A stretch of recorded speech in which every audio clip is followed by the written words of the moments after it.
Hello bachcho, let's see this question. The question says, these questions consist of two statements each printed as a statement 1 and statement 2.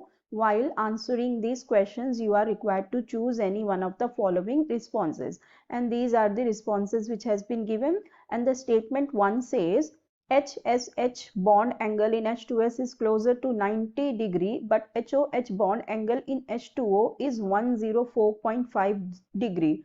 And statement 2 says lone pair repulsion is stronger in H2S than in water.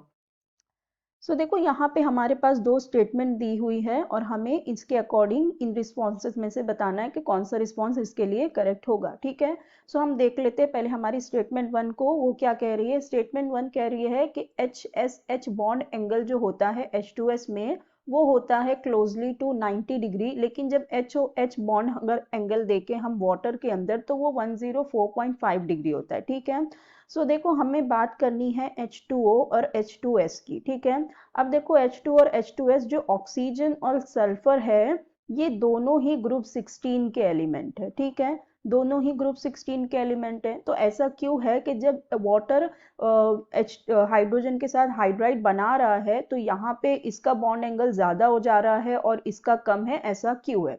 ठीक है, तो चलो देखते हैं। अब अगर हम water की बात करें, H2O की बात करें, अब देखो दोनों ही ग्रुप 16 के एलिमेंट है तो दोनों के ही पास वैलेंस शेल में कितने इलेक्ट्रॉन होंगे?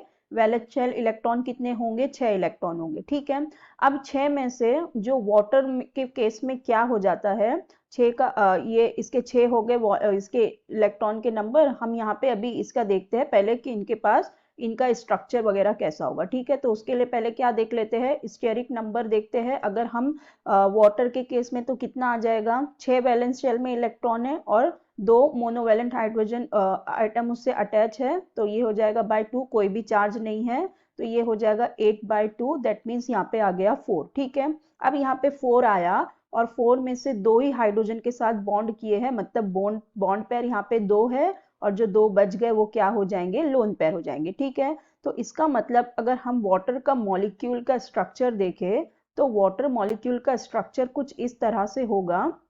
यहाँ पे होगा हमारे पास HOH। ठीक है, और यहाँ पे होंगे इसके पास 2 लोन पेयर। ठीक है, इस तरह से इसका स्ट्रक्चर होगा। अब अगर हम सल्फर की बात करें, अगर हम सल्फर के केस में जाए तो यहाँ पे क्या होगा? देखो H2S में अब सल्फर भी, अभी हम H2S की बात कर रहे हैं। ठीक है, H2S के केस में देखो सल्फर भी ग्रुप 16 का एलिमेंट है तो वैलेंस इलेक्ट्रॉन कितने होंगे? वैलेंस शेल के इलेक्ट्रॉन, वैलेंस शेल में कितने होंगे? 6 इलेक्ट्रॉन, 2 हाइड्रोजन अटैच है मोनोवैलेंट बाय 2, तो यहाँ पे भी कितना आएगा? 8/2, दैट मीन्स 4। सो अब यहाँ पे 4 आया स्टेरिक नंबर, तो यहाँ पे भी क्या हो जाएंगे? बॉन्ड पेयर 2 होंगे और लोन पेयर 2 होंगे। तो इसका मतलब अगर हम इनका स्ट्रक्चर देखें तो इनका स्ट्रक्चर भी करीब करीब दोनों का सेम ही आ रहा है। ठीक है, तो फिर क्यों इनके बॉन्ड एंगल में इतना डिफरेंस आ रहा है? तो हमें अभी यहाँ पे ये देखना है। ठीक है, यहाँ पे 2 लोन पेयर है और 2 बॉन्ड पेयर है। ठीक है, सॉरी हम H2S बना रहे हैं ना, तो ऑक्सीजन नहीं, यहाँ पे क्या आएगा? अब ऑक्सीजन नहीं, सल्फर है। ठीक है, अब देखो यहाँ पे हमें क्या दिया हुआ है कि बॉन्ड एंगल के बारे में बात करनी है।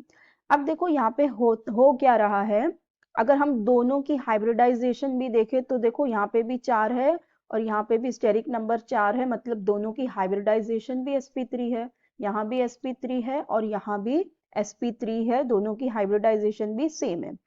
अब देखो यहाँ पे होता क्या है, हमारे पास हमने कहा ये दोनों ग्रुप 16 के एलिमेंट है। ठीक है, तो अब ग्रुप 16 के एलिमेंट है, पहला आता है ऑक्सीजन, फिर आता है सल्फर। ठीक है, अब हमें ये पता है डाउन द ग्रुप जाने पे एटम का साइज क्या हो रहा है? इंक्रीज हो रहा है। ठीक है, तो इसका मतलब जो ऑक्सीजन है ये स्मॉल साइज्ड एटम है एज कंपेयर टू सल्फर जो कि ग्रेटर है। इसकी साइज क्या है? ग्रेटर है और या तो कहो लार्जर। ठीक है, इसकी साइज लार्जर है। तो अब देखो यहाँ पे होगा क्या कि अब ऑक्सीजन की साइज छोटी है। ठीक है, और एक और चीज यहाँ पे ये नोटिस करने की है कि यहाँ पे हमारा एटम है ऑक्सीजन, यहाँ पे है सल्फर, और हमें पता है कि जो ऑक्सीजन है वो बहुत ही इलेक्ट्रोनेगेटिव एलिमेंट होता है। इसकी इलेक्ट्रोनेगेटिविटी होती है 3.5 और हाइड्रोजन की होती है 2.2। ठीक है, और अगर हम सल्फर की बात करें तो सल्फर की इलेक्ट्रोनेगेटिविटी होती है 2.5 होती है, सॉरी, और हाइड्रोजन की होती है 2.2। तो अब यहाँ अगर हम देखें 2.5 और 2.2 में इतना ज़्यादा डिफरेंस नहीं है, वेरएल्स जब अगर हम ऑक्सीजन और हाइड्रोजन देखें तो यहाँ पे इलेक्ट्रोनेगेटिविटी का डिफरेंस बहुत ज़्यादा है। ठीक है, सो अब होता क्या है इस इलेक्ट्रोनेगेटिविटी के डिफरेंस की वजह से कि यहाँ पे इस केस में होने लगता है बॉन्ड पेयर के बीच में रिपल्शन होने लगता है। ठीक है, ये ऑक्सीजन वाले केस में अब यहाँ पे ये जो बॉन्ड है हाइड्रोजन के साथ बॉन्ड बनाए हुए है, ऑक्सीजन की इलेक्ट्रोनेगेटिविटी ज्यादा है तो इलेक्ट्रॉन कहाँ चले जाते हैं, ये सारे इलेक्ट्रॉन आ जाते हैं ऑक्सीजन की तरफ। तो यहाँ पे होता क्या है, ये जो दो बॉन्ड है इनके बीच में होने लगता है बॉन्ड पेयर का रिपल्शन। ठीक है, इनके बीच में होता है बॉन्ड पेयर का रिपल्शन। अब यहाँ सल्फर के केस में ऐसा कुछ हमें देखने को नहीं मिलता, बॉन्ड पेयर का यहाँ पे कोई रिपल्शन इतना नहीं होता। क्यों? क्योंकि यहाँ पे इलेक्ट्रोनेगेटिविटी का डिफरेंस ही इतना ज्यादा नहीं है हाइड्रोजन और सल्फर के बीच में। यहाँ पे बहुत ज्यादा है, ये पार्शियल पॉजिटिव ये नेगेटिव, यहाँ पे बहुत ज्यादा डिफरेंस है, तो बॉन्ड पेयर का रिपल्शन बहुत ज्यादा हो जाता है। सो जिसकी वजह से नॉर्मली ये होना चाहिए इनके बीच का बॉन्ड एंगल अप्रॉक्स 90 डिग्री, 92 होता है तो वही अप्रॉक्स 90 डिग्री। तो यहाँ पे वाटर के केस में बॉन्ड पेयर रिपल्शन होने की वजह से यहाँ पे रिपल्शन की वजह से ये एंगल थोड़ा बढ़ जाता है, इनके बीच में रिपल्शन होने की वजह से ये और थोड़े दूर चले जाते हैं और ये बॉन्ड एंगल हो जाता है 104.5 डिग्री। ठीक है, तो ये होता इस वजह से है। और एक रीजन ये भी है कि जो ऑक्सीजन है इसका साइज बहुत छोटा है। अब यहाँ पे सपोज ये ऑक्सीजन है और यहाँ पे इसके पास ये दो हाइड्रोजन है। ठीक है, तो आप साइज छोटा है तो क्या होंगे, ये दोनों बहुत करीब होते हैं तो भी वो दोनों के बीच में रिपल्शन आ जाता है। अगर हम सल्फर की बात करें, सल्फर का साइज बड़ा है और हाइड्रोजन का साइज कैसा छोटा है, तो देखो ये वैसे ही उससे थोड़े और दूर भी रहते हैं तो यहाँ पे और रिपल्शन कम हो जाता है। ठीक है, तो एक फैक्टर साइज भी हो जाता है और एक फैक्टर होता है इलेक्ट्रोनेगेटिविटी का। तो ये वाला जो हमारा स्टेटमेंट 1 हमें दिया है that H bond in H2S is closer to 90 and HOH bond in angle in H2 is 104.5, this statement is very correct।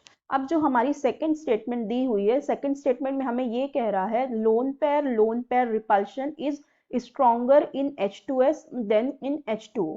ठीक है, अब हमने जैसा कि साइज के बारे में कहा था कि ऑक्सीजन का साइज छोटा है, सल्फर का साइज बड़ा है, तो सल्फर के केस में क्या होता है, बॉन्ड पेयर रिपल्शन बहुत ही कम होता है, बहुत ही वीक होता है। ठीक है, अब बॉन्ड पेयर रिपल्शन इसके बीच में वीक है तो होगा क्या, तो यहाँ पे होता क्या है कि यहाँ पे ये जो लोन पेयर है और बॉन्ड पेयर है इनके बीच में रिपल्शन होने लगता है। ठीक है, तो सल्फर के केस में लोन पेयर और बॉन्ड पेयर का रिपल्शन हमें देखने को मिलता है। सल्फर के केस में बॉन्ड पेयर का रिपल्शन नहीं होता है, वेरस यहाँ पे होता है लोन पेयर बॉन्ड पेयर का रिपल्शन यहाँ पे हाई हो जाता है H2S के केस में, जो कि ऑक्सीजन के केस में नहीं होता क्योंकि यहाँ पे क्या हो जा रहा है, बॉन्ड पेयर का रिपल्शन हो जा रहा है। तो इसका मतलब जो हमारी स्टेटमेंट 2 दी हुई है that lone pair repulsion is stronger in H2S than in H2O, so this statement is wrong,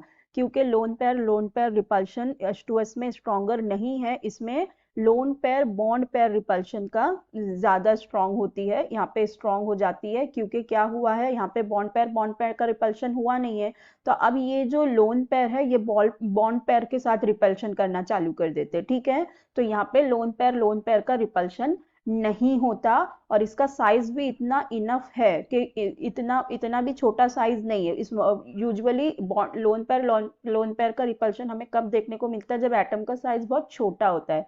अभी सल्फर का साइज इतना छोटा नहीं है कि उनके लोन पेयर में रिपल्शन हो, इसलिए यहाँ पे नहीं होता है। तो स्टेटमेंट 2 जो है वो रॉन्ग है। तो अगर हमारा करेक्ट रिस्पॉन्स हम देखें तो ए में दिया है if statement 1 is true but the statement 2 is false. Yes, यही हमारा करेक्ट ऑप्शन हो जाएगा क्योंकि हमारी स्टेटमेंट 1 करेक्ट है, ट्रू है, और स्टेटमेंट 2 फॉल्स है। तो A will be the correct answer of this question. So I hope you understood the concept well. Best of luck. Thank